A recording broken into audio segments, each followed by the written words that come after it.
Hi hi. అన్నము ఎప్పుడో 7 గంటలకు వండినా చల్లగా అయిపోయింది. పొద్దుటన్నం తిన్నట్లే ఉంది. అప్పుడే తింటే వేడి వేడిది బాగుంటుందనేమో.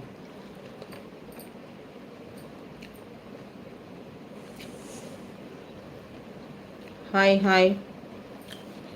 స్క్రీన్ మీద డబల్ టప్ చేయండి. ఏమైంది లైక్ ఇస్తలేరు చెప్పండి.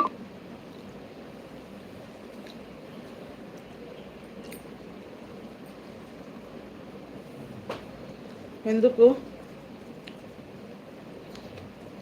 లైక్ కొట్టండి అందరూ. పప్పు పప్పు టమాటో పప్పు,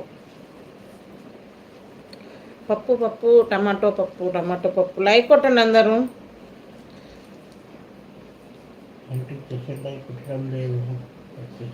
ఎవరంట పెడతా సతీష్? స్పెషల్ లైవ్ కావాలా? దేంట్లో ఉన్నావు నువ్వు? డైమండ్లో కదా.